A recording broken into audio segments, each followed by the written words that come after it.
Estamos de vuelta y es para analizar el tema de esta tarde con Julio Talamonti. Estaremos informando y también abordando un tema que se pone nuevamente sobre la mesa y son las menores institucionalizadas. ¿Cuál es el futuro de estas niñas, de niños y adolescentes que permanecen bajo custodia y protección del Estado? Pues Julio Talamonti tiene información que darles a conocer. Le damos la bienvenida a este espacio. Buenas tardes. Muchísimas gracias, Alejandra. ¿Cómo estás? Es un gusto saludarte y por supuesto que es un gusto saludarle a usted allá en casa. A ver, aquí algo está pasando, ¿no? Y esto vamos a analizarlo seriamente. ¿Por qué digo que algo está pasando? Dos veces durante el presente año, primero en febrero y ahora en este mes de octubre, pues se da esta fuga literalmente de jovencitas del hogar Zafiro 1, ubicado allí en la zona 1 de la ciudad de Guatemala. Esto quiere decir que alguna situación no está funcionando bien. En febrero, las jovencitas denunciaron a la encargada de este hogar Zafiro 1, se hicieron supuestamente las correcciones pertinentes, pero resulta ser, fíjate Alejandra, televidentes, que este fin de semana se fueron 17, ¿no? Al final de cuentas, pero 2 retornaron al hogar Zafiro por su propia voluntad. Las otras ya no quisieron hacerlo y como aquí por ley, cuando una jovencita de ellas, menor de edad, sale del lugar en donde está como hogar de resguardo, ya no puede ser aprendida, ya no puede ser capturada, hay que dejarla ir. Esta situación es preocupante porque ahora la pregunta es ¿a dónde van a ir? ¿A dónde van a parar? ¿Y qué es lo que está pasando? O sea, ¿cuál es el proceso realmente de institucionalización que estamos llevando a cabo? Claro, yo iría más allá de eso. ¿Por qué se fugan? Si uno está bien en un lugar y está recibiendo las atenciones que necesita, alimentación, protección, el apoyo médico, psicológico, no deberían de irse si se supone que las condiciones son mejores que las que tenían con su familia. ¿Por qué huyen entonces? Vamos con las versiones, porque aquí tenemos que analizar ambas, ¿verdad? La versión oficial que da el subsecretario de Protección, el licenciado Carlos Gómez, dice que el día de hoy iban a hacer el traslado a un hogar donde hubiese mayor capacidad, es decir, donde estuvieran más cómodas. Esto ya parece como algo realmente bastante como a la defensiva, porque qué casualidad que el día de hoy. Las quejas ahí están. La PDH se presentó a este lugar, no se le permitió entrar bajo la situación del concepto de que al menos 2 o 3 jovencitas estaban padeciendo de COVID-19. Ahora, dice el subsecretario en este caso de Protección, Carlos Gómez, que cada uno de los hogares de protección tiene su propio equipo multidisciplinario, psicólogos, médicos, etcétera, pedagogos que les pueden ayudar. ¿Qué dicen las jovencitas? Dicen lo contrario, que no tienen ese servicio, que están durmiendo hasta 8 en una misma habitación, que no tienen el trato precisamente que ellas merecen, no es un trato digno, dicen que están recibiendo comida en mal estado, dicen que no tienen entonces esa posibilidad de sentirse ahí sí que bajo resguardo, en seguridad y protegidas de donde salieron, Alejandra, televidentes, que es de una casa donde sufrían maltrato, de una casa o de un hogar donde no estaban pues en las mejores condiciones. Y entonces, ante esa situación, imagínate tú, todas jovencitas, menores de edad, deciden mejor salir, para probablemente ni siquiera regresar a la casa, quizá estar en la calle. Eso ya nos deja ver que si ha pasado 2 veces, sí hay un problema. Por supuesto, y es que definitivamente lo que sucede en el Hogar Seguro Virgen de la Asunción marcó por completo estos escenarios. Ha dejado un precedente en la historia de Guatemala y hay que poner mucha atención porque cuando sucede esto en el Hogar Seguro Virgen de la Asunción surgen muchas denuncias, se desnuda mucho de lo que pasa dentro de los hogares. ¿Continuarán estas situaciones y estos vejámenes desde ese momento? ¿Quién le ha dado seguimiento? Si me preguntas, Alejandra, ¿cuál de las 2 versiones tiendo a creer más? Obviamente también estamos hablando de que son jovencitas que muchas de ellas han sido llevadas ahí por sus propios familiares porque hay una situación difícil, ¿no?, de comportamiento de parte de ellas hacia la familia y en lo social. Pero yo tiendo a creer la versión de ellas. ¿Sabes por qué? Porque ya en 2 ocasiones, como te repito, en pocos meses de este mismo año está pasando lo mismo. Y cuando tú traes a colación aquello que sucedió en el Hogar Seguro Virgen de la Asunción, aquí tenemos que hacer un alto en el camino para una alerta temprana. Es decir, hemos visto en los últimos años cómo se ha venido mejorando el actuar de la Secretaría de Bienestar Social, pero parece que hay un estancamiento, parece que algo está sucediendo que ya no avanzó, ya no evolucionó.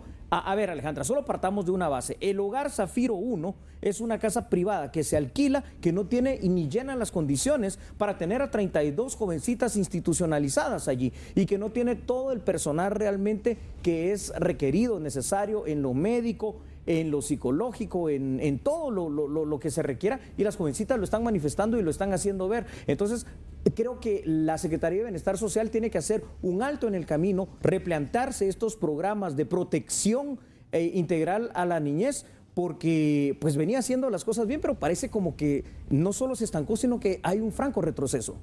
Por supuesto, hay un retroceso evidente. Ahora, ¿quién está tras estas niñas? No son suficientes las alertas Alba Kenneth.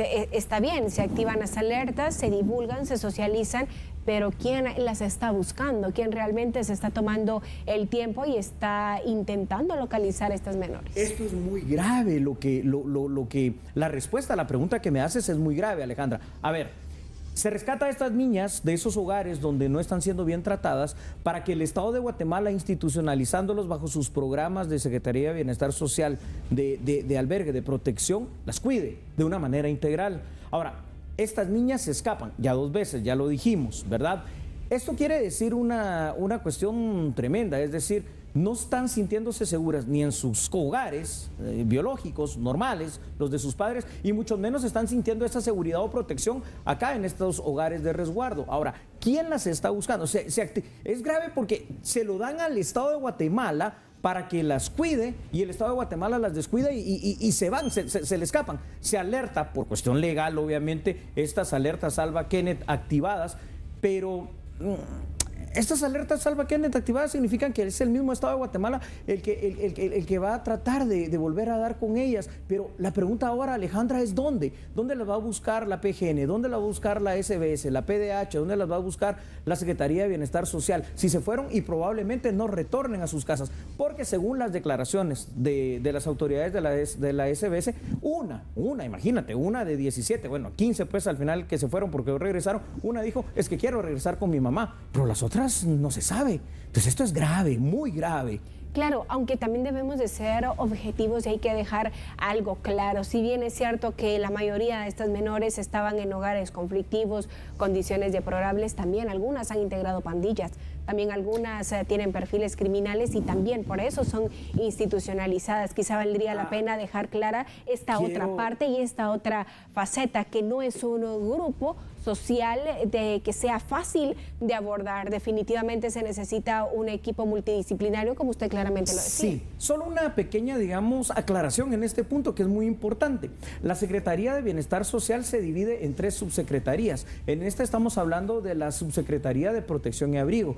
Y la otra no recuerdo, y está la subsecretaría que es de jóvenes en conflicto con la ley penal. Quiere decir que estas niñas institucionalizadas que están en el Hogar Zafiro, fíjate Alejandra, no son exactamente esas niñas que estaban en conflicto con la ley penal, es decir, las niñas que pertenecían a pandillas como tal. Ahora, eso sí, hay que decir una situación, si bien es cierto el perfil normal de estas niñas que integran el Hogar Zafiro 1, ubicado en la zona 1, no es pandilleril, pues algo de conflictiva sí han de tener, pero no están institucionalizadas por haber cometido un delito, o al menos que se haya comprobado esta situación. Esto sí hay que dejarlo en claro. Están institucionalizadas como una protección y resguardo de hogares que las han maltratado.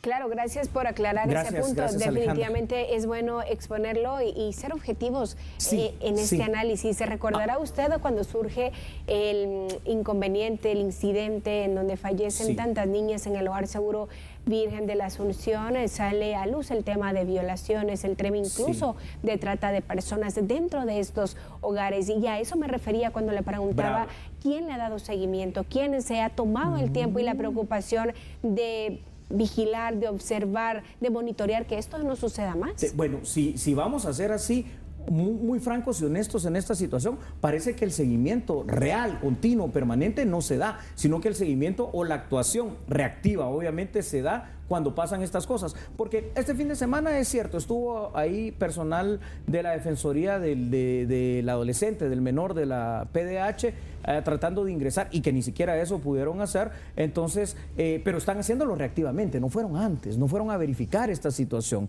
Aquí habría que preguntar si también hay actuaciones de otras instancias, de otras instituciones, como la misma PGN y esa coordinación interinstitucional que se puede tener con la misma Secretaría de Bienestar Social. Yo sigo creyendo, fíjate Alejandra, dos o tres cosas. Número uno, el Estado de Guatemala es reactivo y en este caso también fue reactivo, pero no está al menos en el tema de este hogar. Específicamente estamos hablando del hogar Zafiro 1, no se están llenando las condiciones y los requerimientos, pero ojo, no es solo el único. Recuérdate que en una de estas casas de resguardo allá en la zona 15 también se fueron otros jóvenes y eso fue el año pasado. Algo está pasando en estos programas. Y número dos, también vamos a dar crédito a lo que tú dices. Si bien es cierto, estas niñas que están aquí fueron institucionalizadas, quitadas por la PGN y dadas en resguardo a la Secretaría de Bienestar Social por maltrato en sus hogares, maltrato de todo tipo, muchas de ellas también podrán venir con un patrón conflictivo, ¿no? Esto hay que decirlo. Entonces también para la SBS creo que están rebasando sus capacidades de poder reaccionar, porque al final de cuentas no cuentan probablemente con el personal, evidentemente no cuentan con la capacidad física, la infraestructura, ni con los recursos e insumos idóneos para poder brindar de verdad una protección. Entonces, no sé qué tanta protección estamos dando. Claro, ¿qué tanta protección estamos dando? ¿Bajo qué condiciones? Correcto. Porque a quienes se les está protegiendo, ¿bajo qué condiciones? Las niñas dicen que en un espacio pequeño duermen hasta 8 o 10 y no están en las condiciones salubres que necesitarían. Recomendaciones para las autoridades específicamente de SBS. Muy bien. A ver, es evidente, repito, aquí vamos a ser muy claros en esto. La Secretaría de Bienestar Social los últimos años ha mostrado un trabajo bueno, una mejoría grande en su actuar, pero en este momento, ya no de ahorita, sino que hay un problema, repito, en estos programas de resguardo. Yo creo que el llamado a la Secretaría de Bienestar Social es a buscar el apoyo, la ayuda, los recursos y poner atención en esta alerta que ya no es temprana, sino que es tardía, porque de lo contrario, Alejandra, puede pasar algún tipo de tragedia como la que ya vimos en el Hogar Seguro Virgen de la Asunción, o simple y sencillamente lo que puede seguirse dando es este tipo de denuncias, este tipo de maltratos, este tipo de vejaciones y los jóvenes, me refiero hombres y mujeres, estar huyendo de estos hogares de protección, lo cual es bochornoso para el Estado guatemalteco. Definitivamente. Giro Talamonte, gracias por habernos acompañado Alejandra. Esta tarde de lunes aquí en TN Todo Noticias.